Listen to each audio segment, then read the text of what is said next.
Hello student, welcome to Knowledge Plus. आज हम NIOS के अध्याय 10 पढ़ेंगे। उससे पहले मैंने 9 अध्याय पढ़ा चुका हूँ आपातकाल तक। ठीक है, मैं चैप्टर को क्वेश्चन आंसर की वे में कराता हूँ ताकि आपकी पेपर की प्रैक्टिस साथ के साथ हो जाए और चैप्टर के भी कंसेप्ट कुछ पता लग जाए कि चैप्टर में है क्या। ठीक है, ये इंपॉर्टेंट क्वेश्चन है, पेपर में आते ही आते हैं। उससे पहले एक बार पैटर्न जानते हैं, स्टार्ट करने से चैप्टर पहले। ठीक है,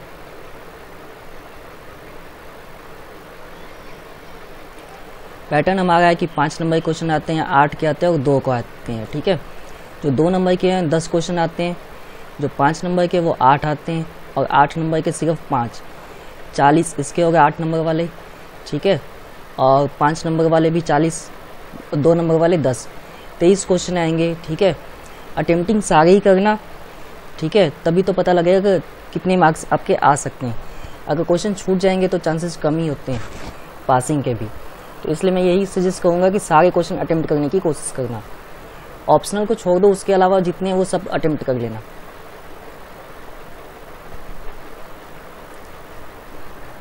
अब है अध्याय, ठीक है, कार्यपालिका, राष्ट्रपति, राज्यपाल। स्पेशली इस चैप्टर से आते हैं क्वेश्चन, राष्ट्रपति और राज्यपाल से ज़्यादा क्वेश्चन आते हैं कि इनके कार्य क्या हैं, रिलेटेड कर देते हैं, कार्यपालिका से जोड़ देते हैं। क्वेश्चन आपसे 2 नंबर में भी पूछे गए हैं और 8 नंबर में। क्वेश्चन दोनों सेम है। भारत के राष्ट्रपति का निर्वाचन करने वाले निर्वाचक मंडल के सदस्य कौन होते हैं, डायरेक्ट पूछा है। ठीक है, तो अभी मैं बताऊंगा कितने आपको लिखने लाइनें। भारत के राष्ट्रपति का निर्वाचन किस प्रकार होता है और उन्हें कौन चुनता है, व्याख्या कीजिए। 2 नंबर के लिए आपको सिर्फ यहाँ फर्स्ट 2 लाइन लिखना है, इससे ज़्यादा नहीं लिखना है। थर्ड लिख सकते हैं, ऐसे उतना इम्पोर्टेंट है नहीं। राष्ट्रपति का निर्वाचन निर्वाचक मंडल करता है। ठीक है, निर्वाचक मंडल के द्वारा होता है, जिसमें संसद के दोनों सदन होते हैं, यानी लोकसभा, राज्यसभा, राज्य विधानसभा, राज्य विधान परिषद। ये इसमें जितने सदस्य हैं, अभी मैंने जितने बोले हैं सभा, इन सब में से सबकी वोटिंग होती है। ठीक है, सब वोटिंग करते हैं किसके, राष्ट्रपति के चुनाव में। जनता इसमें नहीं करती, राष्ट्रपति को जनता नहीं चुनती, लेकिन जनता MLA MP को चुनती है, वो राष्ट्रपति को चुनते हैं। ठीक है, लेकिन राज्यसभा में 12 सदस्य डायरेक्ट आते हैं राष्ट्रपति के द्वारा। ठीक है, ये संविधान के प्रावधान है, उसी के तहत आते हैं। तो वो वोटिंग नहीं करते, राष्ट्रपति के चुनाव में वो मत नहीं डाल सकते। उनके अलावा जितने सदस्य हैं वो सब मत करेंगे राज्यसभा में। ठीक है, लोकसभा में भी और राज्य विधानसभा में भी। निर्वाचक अनुपातिक प्रतिनिधि के आधार पर एकल संक्रमण प्रणाली द्वारा होता है। मतदान गुप्त मतदान द्वारा होता है। भारत में जितने मतदान होते हैं वो सब के सब गुप्त मतदान होते हैं। ठीक है, ओपन में नहीं होता वोटिंग, जैसे आपके अमेरिका में होता है, वहाँ ओपन वोटिंग है। इंडिया में ओपन वोटिंग नहीं है। संविधान निर्माता चाहते थे कि संसद के निर्वाचन सदस्यों के मत सभी राज्यों के विधानसभाओं के निर्वाचन सदस्य के मत के समान हो। अब ये था, अब ये कैसे होता है, इसके लिए फार्मूला बनाया गया। 2 फार्मूले बनाए गए, उसके अकॉर्डिंग वोटिंग काउंट की जाती है। इसलिए मतों को समानता को सुनिश्चित करने के लिए उन्होंने एक तरीका निकाला, जिसके द्वारा प्रत्येक निर्वाचित सांसद तथा विधायक के वोट का मूल्य निर्धारित किया जा सके। यह है राज्य विधानसभा के लिए सूत्र है। ठीक है, इसी फार्मूले से राज्य विधानसभा के जो वोटिंग होते हैं उसकी काउंटिंग होती है। और जो अगला फार्मूला है वो लोकसभा राज्यसभा के अकॉर्डिंग है। राज्य की कुल जनसंख्या, राज्य विधानसभा के कुल निर्वाचित सदस्यों की संख्या और भाग कर देना 1000 से। एक सांसद के मत कैसे होते हैं काउंटिंग, सभी विधानसभाओं के निर्वाचित विधायकों के कुल मत और भाग देना आपको सीधा ही, यहाँ आगे नहीं है 1000 जैसे पहले वाले में था। सांसद के दोनों सदनों के कुल निर्वाचित सांसदों की संख्या। ठीक है, इस प्रकार आप कर सकते हैं, फार्मूले से आप निकाल सकते हैं कि एक सांसद के वोट और पहले वाले में राज्य विधानसभा का। अब प्रक्रिया सिंपल है, ये जो बोला गया ऊपर मैंने लाइन देखा है, ये देखिए, एकल संक्रमणीय प्रणाली, यानी कि सिंगल वोटिंग के लिए ये फार्मूला किए गए कि एक सांसद की या फिर एक एक विधायक की वोटिंग कैसे काउंट होगी, तो इसी प्रक्रिया से काउंटिंग होती है। राष्ट्रपति का निर्वाचन अनुपातिक प्रतिनिधि के आधार पर होता है, एकल संकरणीय मत प्रणाली से होता है।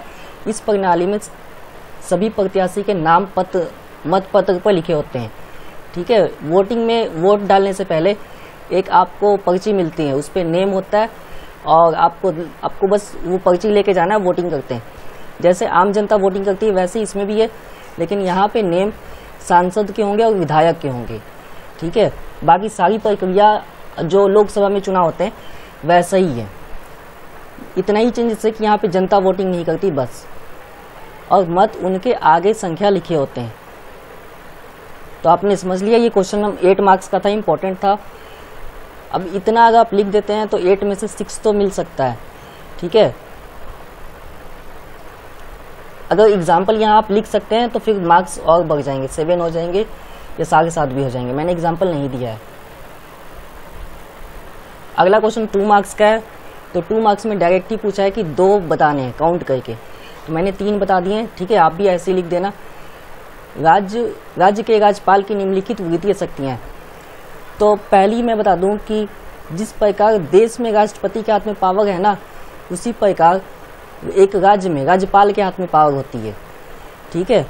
अब समझते हैं कैसे। राज्यपाल की पूर्व अनुमति के बिना कोई भी विधायक राज्यसभा में प्रस्तुत नहीं किया जा सकता। राज्यपाल वार्षिक बजट तथा अनुपूरक बजट बोलते हैं कई बार, बीच में हमें जो देश की आर्थिक स्थिति या फिर राज्य की स्थिति में कोई प्रॉब्लम हो, या फिर हमें जो बजट है उसमें मॉडिफिकेशन करना हो, तो वो भी राज्यपाल के सहमति से ही होएगा, बस तो डायरेक्ट नहीं हो सकता। राज्य की अकस्मिक निधि पर राज्यपाल का नियंत्रण होता है। अकस्मिक निधि का मतलब होता है एक्सीडेंटल सिचुएशन, यानी कि दुर्घटना जैसी परिस्थिति जब पैदा होगी या फिर सांप्रदायिक जैसी स्थिति, उस परिस्थिति में राज्यपाल के पास पूरा नियंत्रण करने का अधिकार दायित्व होता है, ठीक है। 2 मार्क्स के क्वेश्चन थे, 3 पॉइंट्स है, आप आराम से लिख सकते हैं, इतना ही। अगला क्वेश्चन 8 मार्क्स के, यहाँ पे आपको डायरेक्ट ही पूछा गया है, भारत के राष्ट्रपति की कार्यपालिका संबंधित किन्हीं 8 शक्तियों का वर्णन करें। सेम नीचे भी सेम है, लेकिन यहाँ पे दिया हुआ नहीं है कि कितने, लेकिन मैंने ऊपर वाले क्वेश्चन के अकॉर्डिंग ही किया है। अगर ये क्वेश्चन आ जाए तो अपने काउंटिंग नंबर नहीं लगाना है, बस इतना ध्यान रखना है, ठीक है। संविधान द्वारा राष्ट्रपति को अनेक शक्तियां प्रदान की गई है।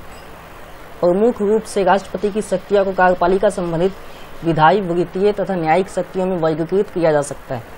3 हिस्सों में शक्तियों को आप वर्गीकृत कर सकते हैं, विधायी, वित्तीय और न्यायिक। मैंने स्पेशली न्यायिक वाले पे दिया है ध्यान, ठीक है, क्योंकि न्यायिक वाले क्वेश्चन है और आपके विधायी शक्तियाँ। वित्तीय इसमें मैंने ऐड नहीं किया है क्योंकि इन्हीं से 9 पॉइंट हो गए हैं, इसलिए मैंने नहीं किया। राष्ट्रपति राष्ट्र का प्रमुख होता है। संघ की कार्यपालिका संबंधित शक्तियाँ उसे प्रदान होती है। संघ यानी कि राष्ट्रपति, संघ की बात होगी तो राष्ट्रपति देश का होता है, इसलिए यहाँ पे संघ लगाया गया कि राज्य और जो पूरी कंट्री है वो पूरा का पूरा राष्ट्रपति का ही होता है, इसलिए उसे कार्यपालिका संबंधित शक्तियाँ प्रदान की गई है। अब हमारा पॉइंट यहाँ से स्टार्ट होता है। मैंने 9 पॉइंट दिए हैं, ध्यान से समझना है। राष्ट्रपति इन शक्तियों का उपयोग प्रत्यक्ष अथवा अपने अधीन अधिकारियों के माध्यम से कर सकता है, जैसे प्रधानमंत्री और उसका मंत्री परिषद। प्रधानमंत्री जो भी शक्तियों का उपयोग करता है उसमें सलाहकार होते हैं उनके मंत्री परिषद, ठीक है, और मंत्रिमंडल, इन्हीं के द्वारा काम वो करता है। राष्ट्रपति प्रधानमंत्री की नियुक्ति करता है और फिर उसी के परामर्श से शेष मंत्रियों की भी नियुक्ति करता है। राष्ट्रपति सर्वोच्च न्यायालय तथा उच्च न्यायालय के मुख्य न्यायाधीश तथा अन्य न्यायाधीशों की नियुक्ति करता है। राष्ट्रपति न्यायिक नियुक्ति को करते समय वह मुख्य न्यायाधीश से परामर्श कर सकता है। इसके अतिरिक्त राष्ट्रपति सर्वोच्च न्यायालय के किसी भी न्यायाधीश से, जिसे वह ठीक समझता है, परामर्श कर सकता है।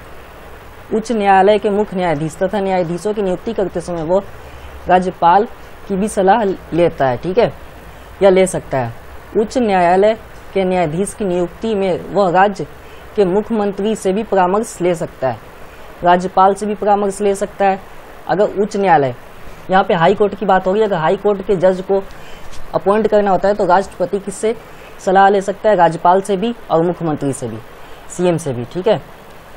राष्ट्रपति भारत के महानवादी, महालेखा परीक्षक, मुख्य निर्वाचक आयुक्त सहित अन्य आयुक्त संघीय लोक सेवा आयोग के अध्यक्ष एवं सदस्यों की भी नियुक्ति करता है।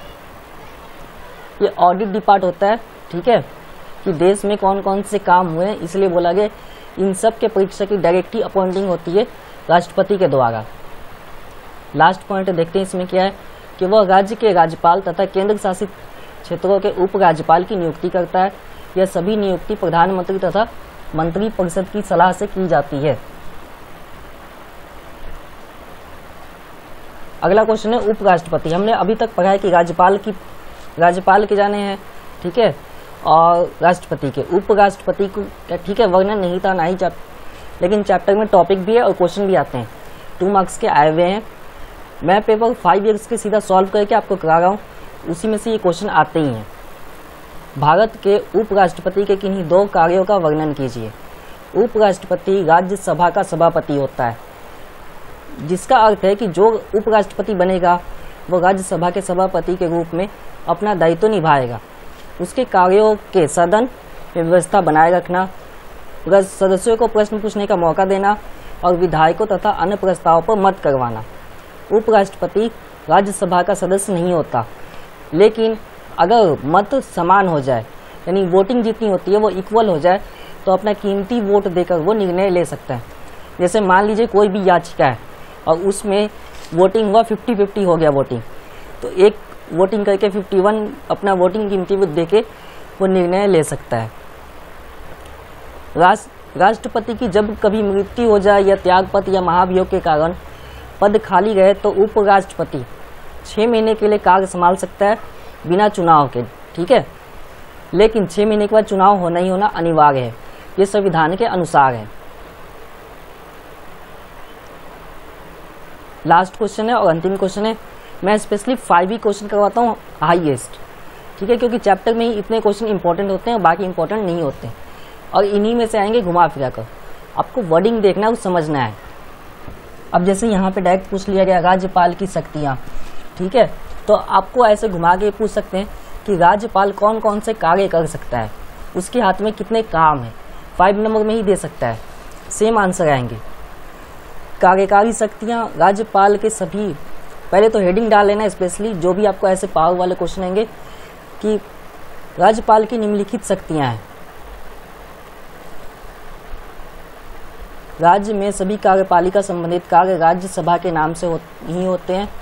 राज्यपाल राज्य के महानवादी और राज्य के लोक सेवा आयोग के अध्यक्ष और सदस्यों की नियुक्ति करते हैं। राज्यपाल की पूर्व अनुमति के बिना कोई विधायक राज्य विधानसभा में प्रस्तुत नहीं किया जा सकता। राज्यपाल वार्षिक बजट तथा अनुपूरक बजट राज्यपाल के नाम से ही विधानसभा में प्रस्तुत किया जाता है। राज्यपाल की अकसीमक निधि पर राज्यपाल का नियंत्रण होता है। वही दुर्घटना जैसी स्थिति जब पैदा होगी तो राज्यपाल उसे कंट्रोल कर सकता है। किसी भी विधायक को कानून बनाने के लिए राज्यपाल की स्वीकृति आवश्यक है। राज्यपाल के पास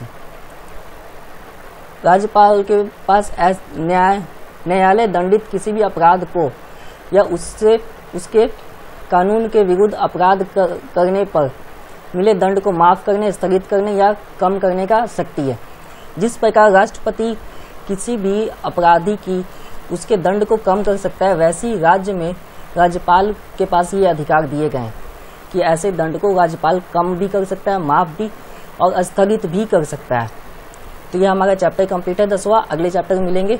वीडियो कैसा लगा कमेंट बॉक्स में जरूर बताइए। धन्यवाद।